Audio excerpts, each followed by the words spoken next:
합격 다 드리는 균쌤입니다. 제5강 기타 메모리. 지금까지 하드웨어의 강의를 통해 CPU와 주기억 장치와 보조기억 장치의 역할에 대해 생각하셨을 거예요. 컴퓨터에 저장되어 있는 모든 프로그램들은 보조기억 장치에 위치하고 있고요. 이걸 실행하기 위한 작업대, 즉 램에다가 먼저 적재를 한 뒤 실제 처리는 CPU가 합니다. 그러면 이 장치 중에 속도가 가장 빠른 장치는 누굴까요? 바로 CPU겠죠? 그 다음 주기억 장치, 가장 느린 장치는 보조기억 장치가 될 거예요. 또 크기는 반비례입니다. CPU가 가장 작고요, 보조기억 장치가 가장 크다는 특징을 가지고 있어요. 자, 그럼 CPU와 주기억 장치 사이에 데이터를 끊임없이 주고받을 텐데, 여기에서 주기억 장치는 CPU에 비해 속도가 느리기 때문에 CPU는 언제나 손해를 보겠죠? 그래서 이 사이에 CPU와 주기억 장치 사이에 속도를 극복하고자 하는 SRAM, 캐시 메모리를 이 사이에 둡니다. 캐시 메모리는 방금 말씀드린 것처럼 SRAM을 이용해서 CPU와 주기억 장치 사이에 속도의 차이를 극복을 시켜줍니다. 자, 이제 다른 메모리에 대해 생각을 해볼게요.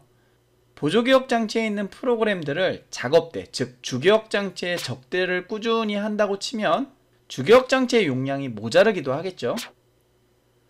또는 아주 큰 프로그램을 주기억 장치에 올리려고 하면 주기억 장치의 용량이 마찬가지로 모자랄 거예요. 이럴 땐 보조기억 장치에 있는 내용을 바로 CPU로 보내서 처리하면 되겠죠. 이러한 개념을 가상 메모리, 이렇게 이야기를 합니다. 가상 메모리는 보신 것처럼 보조기억 장치를 주기억 장치처럼 사용하는 메모리를 말합니다. 가상 메모리를 사용하면 실행 속도는 느리지만 프로그램을 더 많이 실행할 수 있거나 또는 더 큰 프로그램을 실행할 수 있게 되겠죠. 그럼 이제 다른 형태의 메모리를 볼게요. 플래시 메모리라는 게 있거든요. 얘는 지금은 많이 사용하지 않지만 MP3 또는 디지털 카메라 등에서 사용하는 SD카드라는 거 들어보셨나요? 바로 이렇게 생긴 메모리들을 말하는데요. 사실 이러한 플래시 메모리를 EEPROM이라고도 합니다. EEPROM은 주기억 장치에서도 배운 적이 있었죠. 전기적인 신호를 이용해서 자료를 처리하는 형태의 롬을 EEPROM이라고 했었죠. 이러한 메모리를 통칭해서 우리는 플래시 메모리, 이렇게 생각하시면 되겠고요. 그리고 컴퓨터를 사용하다 보면 버퍼링이 걸린 적이 있을 거예요. 이 버퍼링은 속도의 차이가 막 일어나기 때문에 걸리는 현상이거든요. 이러한 속도 차이를 해결하기 위해 데이터를 일시적으로 저장했다가 매끄럽게 처리할 수 있게끔 해주는 메모리를 바로 버퍼 메모리, 이렇게 이야기를 합니다. 자, 제가 지금까지 설명드린 이러한 메모리는 전부 다 주소를 이용해서 첫 번째 번지, 두 번째 번지, 세 번째 번지, 이런 식으로 번지수를 이용해 데이터를 가져오거든요. 하지만 연상 메모리 또는 연관 메모리 기법은 조금 다릅니다. 주소가 아니라 내용을 참조하는 방식을 사용해요. 이걸 조금 유식한 말로 매핑 방식, 이렇게 이야기를 하는데요. 이 매핑 방식은 방금 말씀드린 것처럼 주소가 아닌 내용을 참조하는 방식이다 라고 볼 수 있어요. 그렇다면 관련 문제 한번 풀어보도록 할까요? 1번, 캐시 메모리에 대한 설명으로 옳은 것은? 자, 틀린 거 한번 찾아보겠습니다. 1번, 캐시 메모리는 D램을 사용해서 접근 속도가 매우 빠르다? 아니죠. 오줌 메모리인 SRAM을 사용하고 있습니다. 이게 틀린 것 같고요. 2번, 제가 설명을 드리진 않았는데 캐시 메모리에는 적중률이라는 게 있습니다. 이 적중률이 높으면 높을수록 컴퓨터의 전체 처리 속도는 빨라지게 되겠죠. 당연히 적중률이 높으면 잘 맞춘다 라는 의미가 되겠고요. 그러면 효율도 좋아지고 컴퓨터의 속도도 빨라진다 라고 볼 수 있어요. 저하라는 말이 잘못된 말이고요. 그리고 3번, 캐시 메모리는 보조기억 장치의 일부를 주기억 장치처럼 처리하는 메모리다. 이거는 가상 메모리에 대한 설명이죠. 이 부분도 틀렸고요.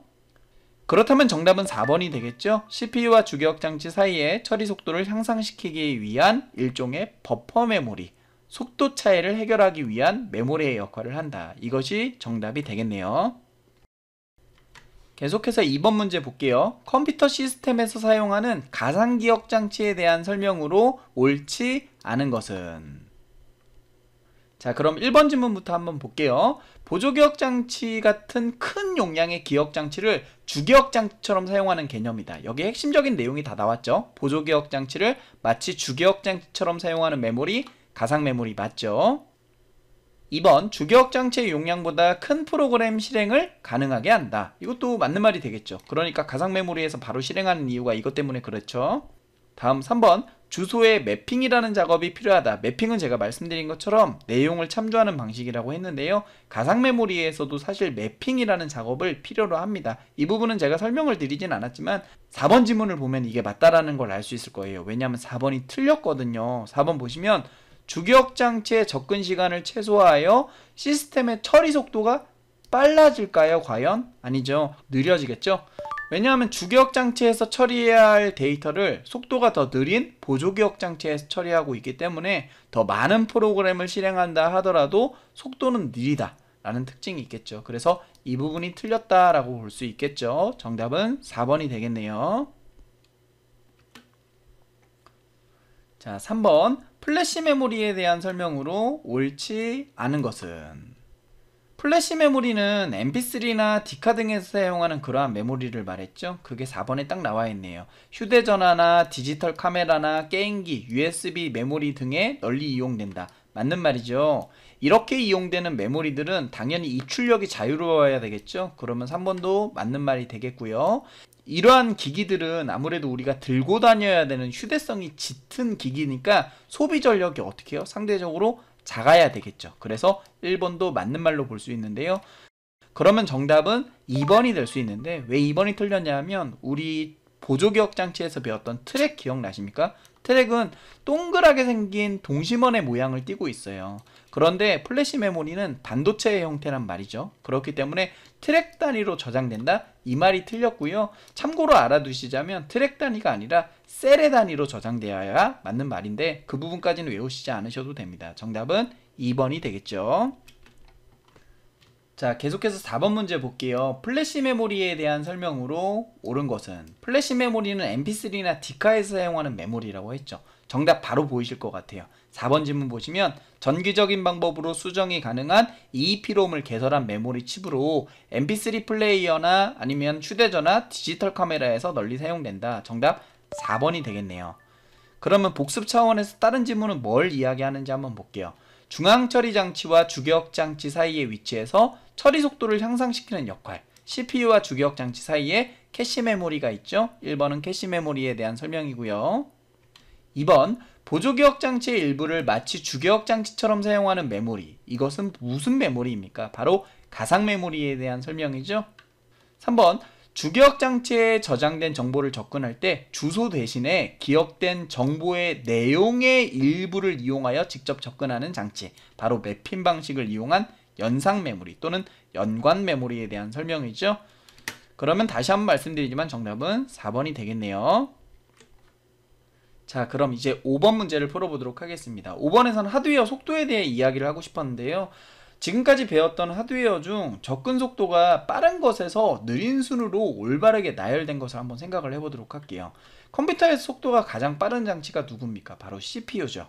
그럼 그 CPU 안에 들어있는 기억장치는 누군가요? 레지스터잖아요. 그러면 2번과 3번이 정답이 될 수 있는데요. 레지스터가 1등이라는 점 잘 기억해 두시고요.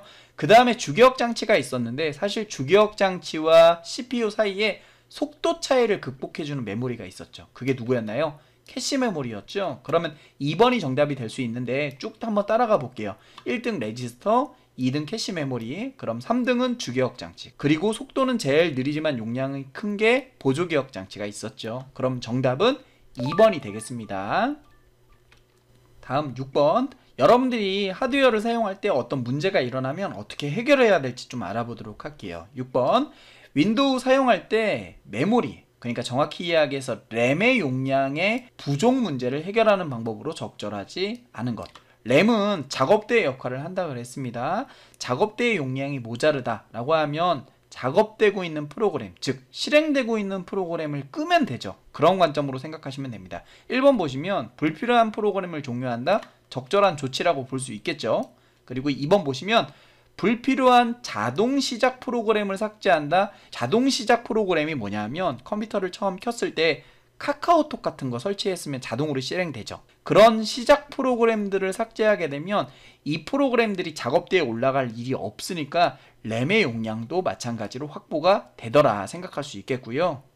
그리고 3번 시스템의 속성창에 가면 가상 메모리를 설정할 수 있는데요. 램의 용량이 모자르면 어쩔 수 없이 가상 메모리를 써야 되잖아요. 그래서 가상 메모리의 크기를 적절하게 설정하게 되면 램의 용량 부족 문제를 어느 정도 해결할 수 있게 되겠죠. 다만 속도는 느려질 거예요. 이것도 맞는 말로 볼 수 있는데요. 4번은 조금 이상한 게 휴지통에 있는 파일을 삭제한다고 되어 있는데, 휴지통에 있는 파일은 보조기억 장치에 있는 파일이거든요. 보조기억 장치에 있는 파일을 삭제한다 하더라도 작업대, 즉 램의 용량이 늘어난다, 이렇게 볼 수는 없어요. 해서 정답은 4번이 되겠죠.